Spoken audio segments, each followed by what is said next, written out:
ایک طرف احادیث میں آتا ہے کہ نبی پاک صلی اللہ علیہ وآلہ وسلم نے قرآن میں سے کچھ نہیں چھپایا، اور دوسری طرف آپ کہتے ہیں کہ الف لام میم یا اس طرح کے دوسرے الفاظ اللہ اور نبی کے درمیان کوڈ ورڈز ہیں۔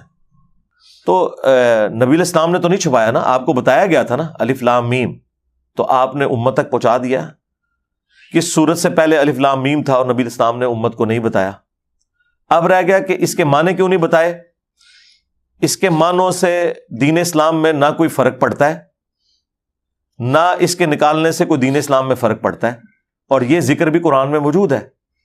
ابھی ایک ہفتہ پہلے میری ایک ویڈیو اپلوڈ ہوئی ہے قرآن میں متشابہات، اس میں نے بتایا کہ سورہ آل عمران کی آیت نمبر 7 میں اللہ تعالیٰ نے واضح فرما دیا کہ قرآن کی آیات دو قسم کی ہیں، ایک محکمات ہیں جن میں ہم نے تمہیں حکم دیا ہے، نماز پڑھو، ماں باپ کے تابع فرمان رہو، اسی طریقے سے زنا سے بچو، چوری سے بچو، جتنے بھی احکامات ہیں۔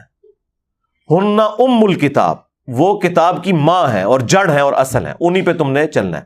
اور دوسری ہیں متشابہات، اور اللہ تعالیٰ نے فرمایا متشابہات کے اوپر تم نے ایمان لانا ہے، اس کا کوئی دین پہ چلنے کے اعتبار سے کوئی تعلق نہیں ہے۔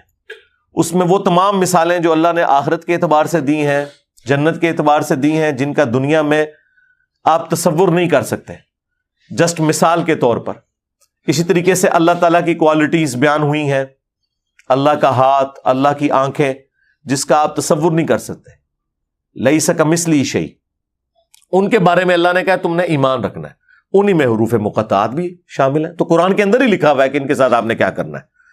تو نبی علیہ السلام امت کو بتا کے گئے ہیں کہ ان کے بارے میں آپ نے کیا کرنا ہے۔